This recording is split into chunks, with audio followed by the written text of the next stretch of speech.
What if reality is just a thin film, and beneath it lies a melody that can tear it apart? What if you could have any wish, as long as you paid with a piece of your own existence? What if your skin started telling a story you don't want to end?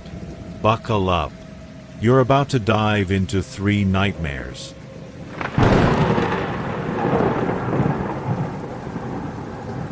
I believe the madness began not as a snap, but as an infiltration, a slow leak of the impossible into my common life. Everything revolved around music, of course, but not the music I played to survive on the streets of New York.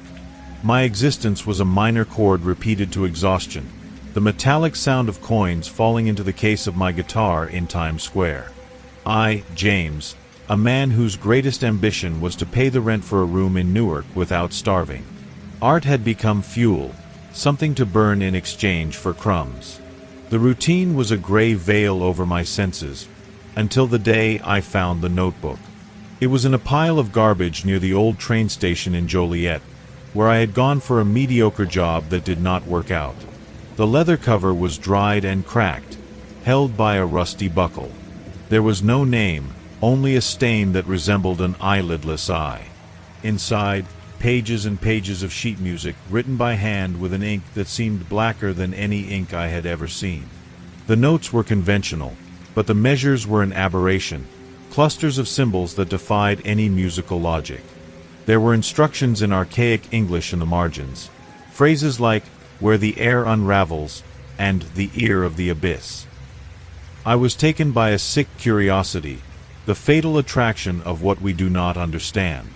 I took the notebook home, a gesture equivalent to opening the door to a plague. The first days were of frustration.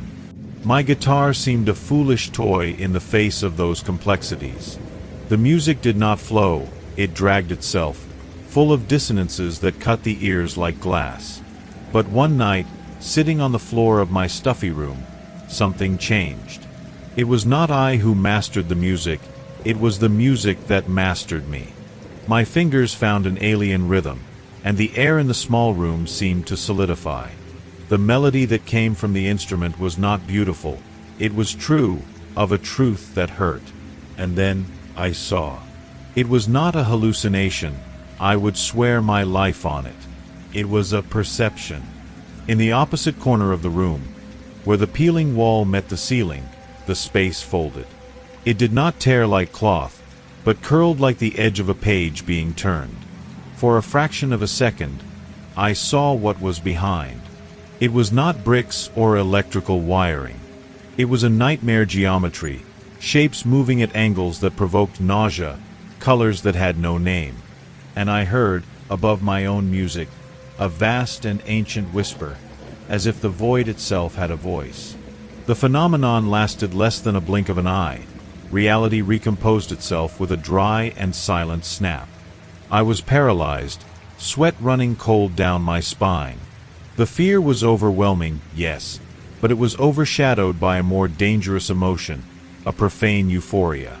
I was not just James, the failed musician. I was a sorcerer. I had touched the veil of the world and it had moved. The obsession was born that night, a virus that fed on my existential void. I threw myself into those scores with a fervor that bordered on religious devotion. The notes became my only reality. The common melody of the streets became unbearable, a meaningless noise. I practiced until my fingers bled, seeking the next fissure, the next glimpse. Gradually, I realized that the music not only opened breaches, it stitched them. A different sequence could close an opening I had created before. It was a powerful dance of creation and destruction, and I was the conductor of a parallel universe that intruded into ours. I began to notice that the breaches did not close completely. They remained as almost imperceptible scars in the air, weak points where the other side pressed. And the things from there began to notice my presence too. Small anomalies became part of my daily life. Shadows that moved independently, crawling along the walls of my room in Seattle, where I had moved seeking an anonymity that brought no peace. The temperature dropped sharply when I studied the notebook. One morning, I woke up and saw the image of the window reflected in a glass of water, but the image showed a sky of deep purple, with long, serpentine things crossing it. The common world was becoming a thin film over an ocean of horror, and I was learning to swim in it. The main score, the one that the others only introduced, was called The Song of Unbinding. The marginal notes promised that it would not open a breach, but would undo the primordial stitch, permanently unlinking our world from what was on the other side. It was the final music. The promise of absolute power, of seeing the ultimate truth behind all matter and illusion, was a magnet for my already corrupted soul. But the price was the annihilation of everything I knew. There still remained a fragment of humanity in me that trembled at this possibility.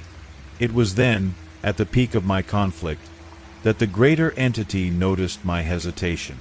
I was on the beach in Seattle, on a moonless night, the notebook open on my knees, trying to decipher a particularly complex passage. The sound of the waves was a natural rhythm, but I heard something else beneath it, a low, irregular pulsation that did not come from the sea. I looked at the dark horizon and saw the sky split. It was not a small opening like the ones I created. It was a colossal, silent crack, a black line that tore the firmament from one end to the other. And through it, something looked at me. It was not an eye, it was the idea of an eye, a consciousness so vast that the mere perception of its attention made my stomach churn and my mind shrink. That gaze was not of hatred or curiosity. It was of recognition. It was the gaze of an artist finding a long-lost tool. The message was clear. I was not the conductor. I was merely the instrument. The final music was not mine to play. It was hers to be heard through me.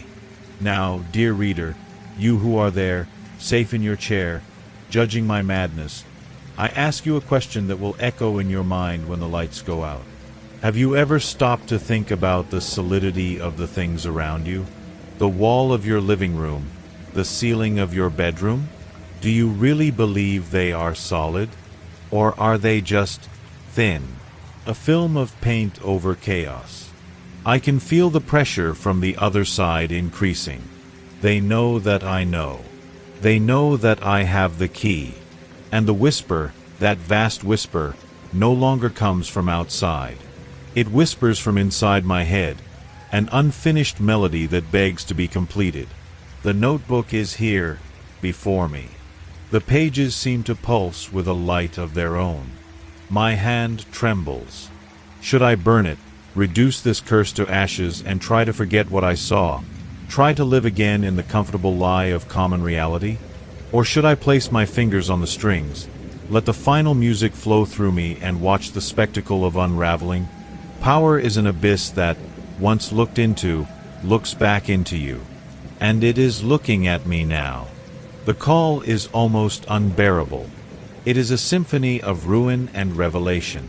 And in the oppressive silence of my room, the only sound left is that of my own breathing, gasping, trying to harmonize with the melody that waits on the other side of the veil. Reality is a fragile song, and I hold the note that can shatter it.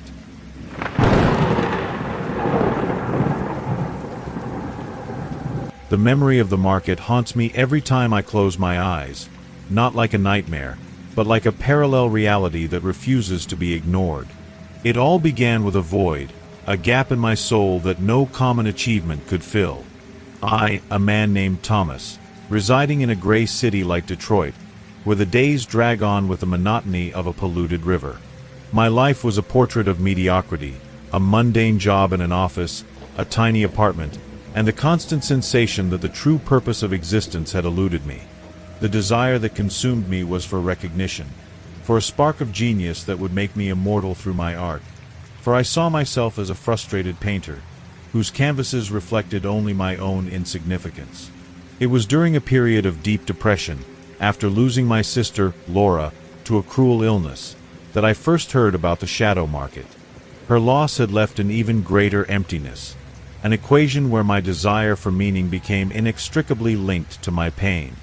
Whispers in decaying bars, stories of desperate people who found a place where wishes are granted, but for a price no one dares to speak aloud. The market only appears to those who carry both a profound desire and an equivalent loss, and I fit that profile perfectly. The search became an obsession, wandering the night streets of Detroit, following vague clues like a ghost seeking its own grave. One night, during a fine rain that seemed to wash the color from the world, I found it. In an alley forgotten behind the central market, where the scent of spices mingled with the odor of decay, the air seemed to bend. Suddenly, where there had been only a dirty wall, a row of makeshift stalls rose, illuminated by lanterns that cast dancing, unnatural shadows. The shadow market was not made of common matter. It seemed constructed of solidified darkness and whispers.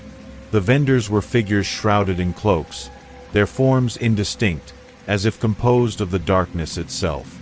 There were no sounds of negotiation, only a heavy silence, broken by the flapping of tarps and the distant beating of a heart I felt in my own chest.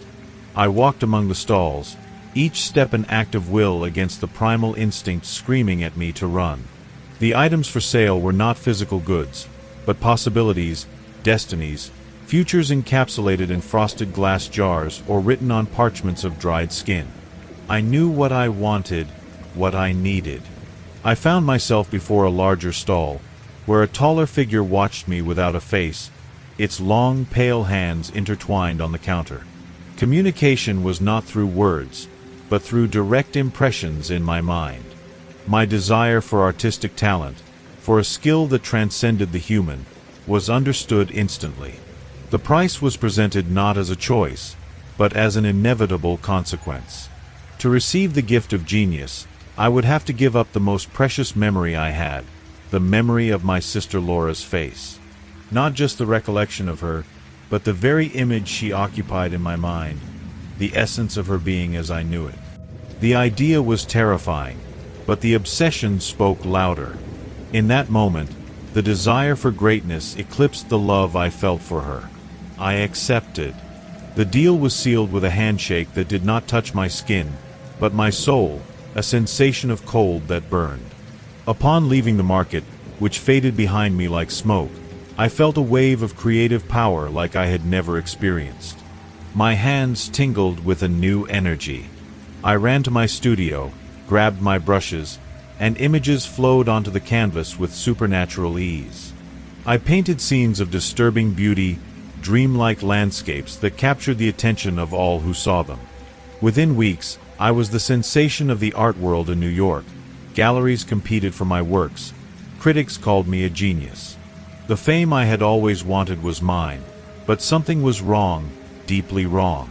It was when I received a call from my mother, Mrs. Margaret, who lives in New Orleans. She sent me an old photo, asking if I would like to use Laura's image in a new painting, as a tribute. I looked at the photo, and nothing happened. I recognized the frame, the background, but the person in the image was a stranger.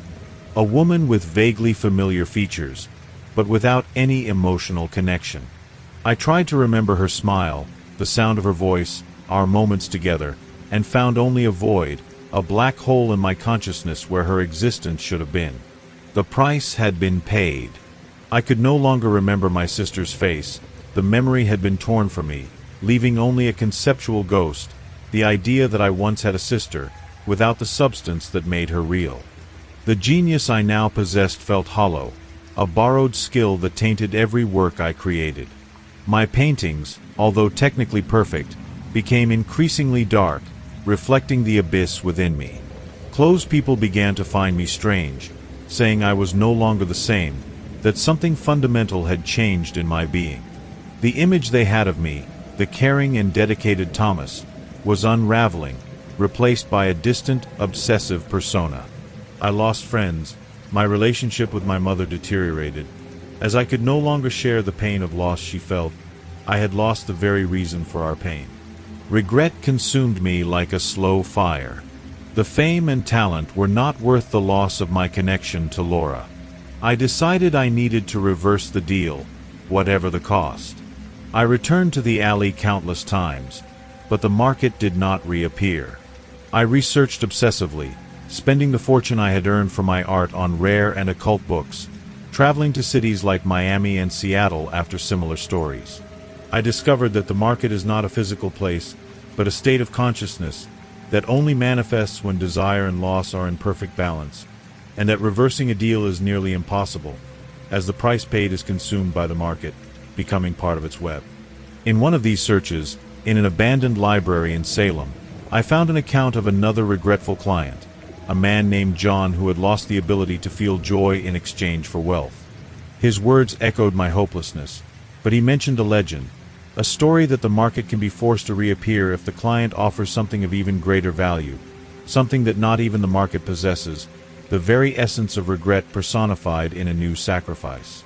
It was not a reversal, but an exchange, a colossal risk that could make everything worse. It was at this point, dear reader, that you must wonder what you would do in my place, what desire of yours would be worth such a price, and if your current reality is not already the result of a deal you don't even remember making. For the greater horror is not the market, but the ease with which we trade what is essential for illusions. I decided to try. I returned to the alley on the same night of the new moon, carrying with me the only thing I had left of value, my new identity as a genius artist. That was what I would offer, my talent, my fame, everything in exchange for the memory of Laura. I stood there for hours, invoking the market with the force of my despair. And slowly, the air began to vibrate, the shadows lengthened, and the market materialized again, but this time with an even more oppressive atmosphere, as if it were irritated by my audacity. The same tall figure waited for me. I transmitted my new desire, offering back the gift I had been given. The response came as a silent laugh that echoed in my mind. The price for reversal would not be simply returning the talent, for the market does not return what has been taken. Instead, to have a chance of recovering the memory of Laura, I would have to pay with the memory of who I was, my own identity. I would become a stranger to myself, an empty vessel with no past, with the only recollection being that of my sister, but without the context of my own life. It was a cruel irony to recover her memory, but lose the memory of myself as her brother. I hesitated, but the regret was so profound that I accepted. The handshake was more painful than the first, a sensation of internal shattering. When the market dissipated, I fell to the ground, confused.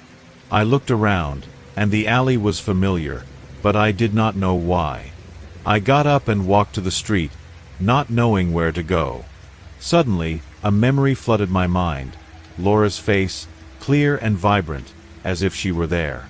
I smiled, with tears in my eyes, remembering her. But when I tried to remember my name, my childhood, my parents, there was nothing. I am a man with no history, wandering the streets of Detroit, with my sister's face as my only possession. People look at me with pity. Some recognize the famous artist I once was, but to me, it means nothing. The market won, for my wish was granted in a way that completely destroyed me. And now, I ask myself if it was worth it, but I no longer have the memory to answer. The only thing I know is that the market is still there, waiting for the next desperate client, and perhaps, just perhaps, you are the next.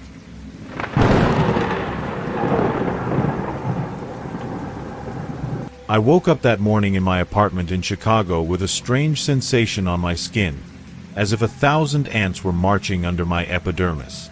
The sunlight entered weakly through the window, illuminating the messy room, but my body was cold, sweaty. I got up slowly, my muscles tense, and walked to the bathroom mirror. What I saw paralyzed me instantly. From my right shoulder to my wrist, snaking across my entire arm, there was an intricate tattoo that I had never seen before. It was not a common tattoo, with simple lines and vivid colors. It was something organic, deep, as if my own skin had been redesigned during the night. The details were infinitesimal, geometric patterns that intertwined with almost recognizable images, but distorted, like bad dreams captured in ink. And the color, a bluish-black that seemed to absorb light, deeper than any tattoo I had ever seen. My name is David, and I am a historian, accustomed to dealing with ancient documents and obscure symbols, but this was beyond anything I knew. I touched the skin, expecting it to be an illusion, but the texture was real, slightly raised, like a fresh scar. There was no pain, only a subtle itch, a latent energy that seemed to pulse under the surface. I remembered the previous night. I had gone to a bar in New York for a lecture, had a few drinks, but nothing that explained this. I looked for needle marks, for signs of a procedure, but there were none, only the perfect tattoo, as if it had always been there. In the following days, the tattoo began to move. It was not a metaphor, it was literal. The patterns changed slowly, like a river flowing under my skin. I would wake up and see that the lines had rearranged themselves during the night, forming new images. First, they were abstract symbols. Then, scenes began to emerge. I saw the silhouette of the Empire State Building in flames, a crowd running through the streets of Los Angeles, and distorted visages of people I did not recognize, but that caused me deep anguish. The tattoo was not static, it was a dynamic map, a prophecy in constant evolution. And each change was accompanied by a physical sensation, a light burn or a sudden cold, depending on what was shown. I told my sister, Emily, who is a doctor in Houston. She came to visit me worried, but when she saw the tattoo, she turned pale. She said it looked like something out of a nightmare, and insisted I get tests. The doctors found nothing. They spoke of dermatitis or allergies, but none of them could explain the complexity of the designs or their movement. A dermatologist in New Orleans suggested it might be a rare form of psychosomatic body art, but I knew it was not that. The tattoo had a life of its own, and I was merely the host. The obsession took over me. I abandoned my work at the National Archives in Washington, D.C. and dedicated myself to studying the tattoo. I spent days in libraries, researching ancient symbolism, myths from Native American cultures, anything that could offer a clue. I found references to a living book, a legend among tribes from the Amazon about a shaman who could write the future on the skin of chosen ones. The book was composed of human pages, each showing a chapter of the history to come, and an invisible artist, an entity that wandered between the planes of existence, seeking to complete its work. The more I read, the more I became convinced that I was one of those pages. The tattoo continued to evolve. It began to spread to my chest and back, like a poisonous vine. The images became clearer, showing specific events. I saw a car accident on the highway to Seattle, with signs I recognized, and days later, I learned from the news that exactly that had happened. I saw the flood in San Francisco before it occurred. The prophecy was real, and I was the involuntary prophet. But the greater horror was that the images did not only show the future, they showed my future. In a particularly vivid sequence, I saw my own body completely covered by the tattoo, immobile, like an open book, and a shadowy figure bending over me, with writing tools in its hands. The artist was finding me. I tried to fight against it. I went to tattoo artists in Boston, trying to cover or remove the tattoo with laser, but nothing worked. The ink seemed alive, regenerating faster than we could remove it. An elderly tattoo artist in Denver, upon seeing the tattoo, crossed himself and threw me out of his studio, murmuring about curses. The feeling of helplessness was overwhelming. My life was reduced to a cycle of fear and observation. Each morning, I would examine the tattoo, trying to decipher what it would show, but it was like reading an alien language. And worse, I felt a constant presence, as if someone was watching me, studying my every move. The artist was always nearby, evaluating his work. It was at this point that I realized the tattoo was not only visual, it affected my senses. Sometimes, I heard whispers coming from nowhere, echoing the scenes I saw on my skin. I smelled smoke when fires were predicted. The line between prophecy and reality was dissolving. And I wonder, you who are reading this, safe in your home, have you ever thought if your skin is truly your own? If every mark, every sign, is not part of something greater that you do not understand? Because now I know that our body is just a parchment, and ancient forces may be riding on it at any moment. The situation worsened when the tattoo began to show my death.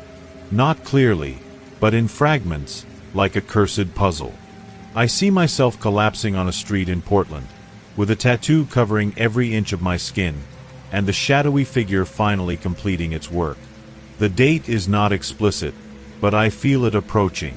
The tattoo now covers more than half of my body, and the changes are faster, almost in real time.